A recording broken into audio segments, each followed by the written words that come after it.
Movies, l'instant cinéma.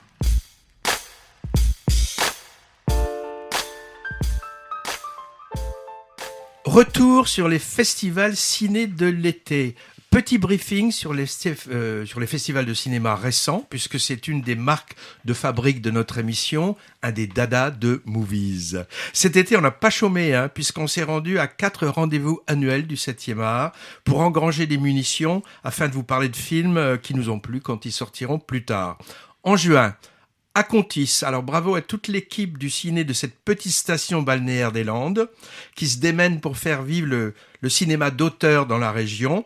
Au programme de la 28e édition, court-métrage, nanométrage, c'est-à-dire moins de 45 secondes, et quelques longs-métrages intéressants entre 2 séances de plage. C'est pour quand les picométrages? Ce serait quoi, 0,1 seconde?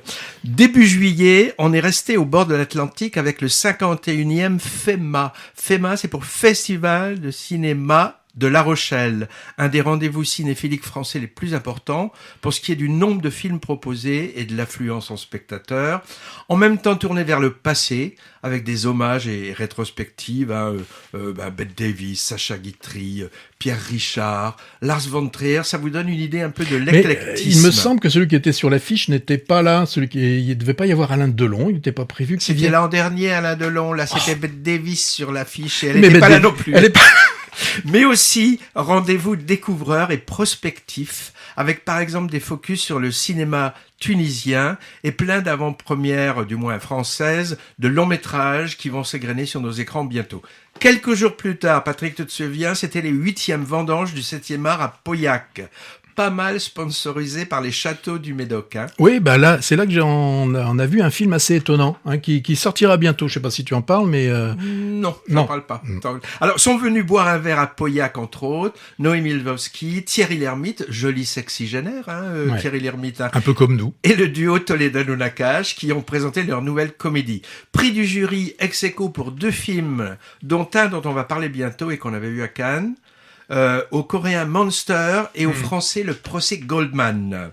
Alors fin août, le cinéma francophone se donnait à voir à Angoulême, 17e édition de ce rendez-vous très populaire, dirigé par Dominique Besnéard donc. Je dis populaire car c'est sans doute de tous les festivals qu'on a parcourus, celui qui est le plus tourné vers le grand public, pour sa programmation et avec des tarifs en plus imbattables, 10 places pour 25 €.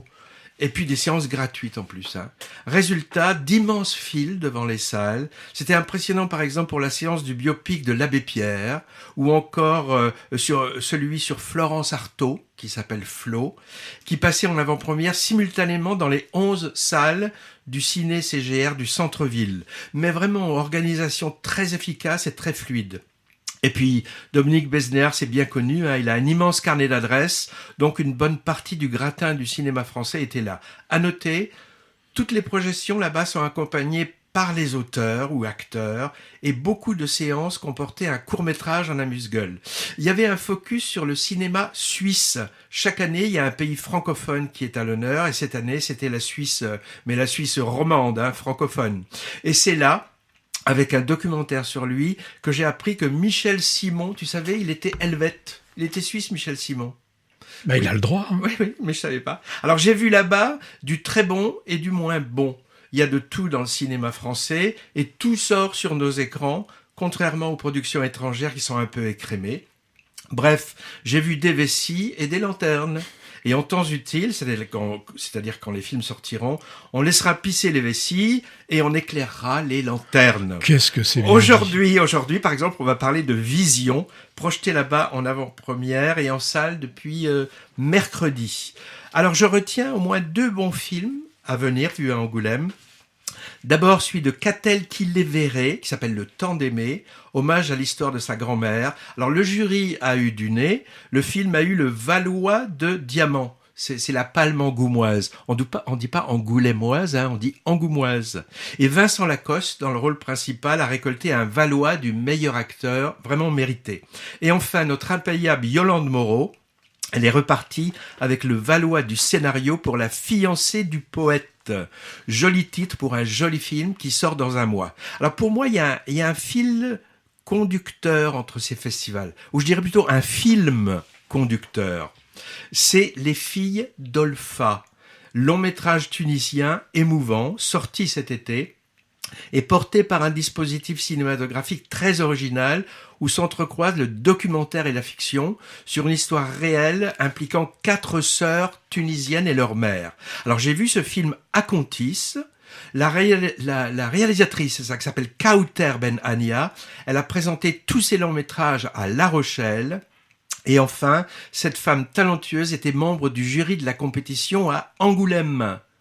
Dommage, je crois que Les filles d'Olfa n'est plus trop à l'affiche, mais je vous conseille de le chercher pour le voir, c'est passionnant. Alors, on n'y était pas, Patrick, ou on n'y va pas, mais on peut les mentionner.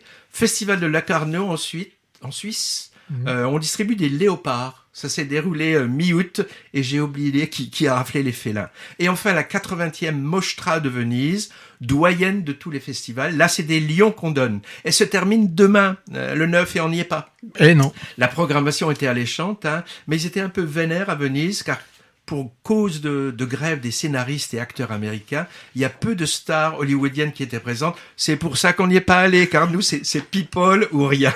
Non, en fait, nos envoyés spéciaux n'ont pas eu d'accréditation et c'est quand même compliqué d'aller à Venise, et l'an prochain peut-être. Question, Patrick. Quel est le point commun entre Poloski, Luc Besson et Woody Allen? Ils sont pas trop aimés actuellement. Non. Là, ils ont des casseroles. Faux.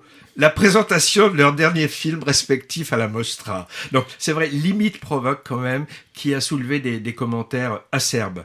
Pour finir, Deauville, ciné indépendant américain, c'est en ce moment, ça se termine, c'est la 49e édition. Nous, on n'y va pas parce que c'est pas assez chic. Et puis, 48e TIFF, Toronto International Film Festival, du 7 au 17 septembre, gros morceau nord-américain, 250 000 spectateurs attendus, 400 films, etc. Patrick, qu'est-ce que t'attends pour faire tes valises? En plus, j'y vais la semaine prochaine. Ben voilà. Alors donc, voilà, la prochaine fois, on évoquera des festivals de cet automne où Movies compte bien se rendre. Mais je pense à un message qu'on avait reçu, qu'on n'avait pas eu le temps de passer en juin. Tu l'as encore? Bonjour Movies, un petit bonjour d'Alfred de Vigny. J'adore votre émission. Plutôt en podcast, je vous écoute le week-end. Soit en allant marcher, ça fait pile poil 1 heure, c'est exactement ce qui me convient. Ou alors en faisant la cuisine.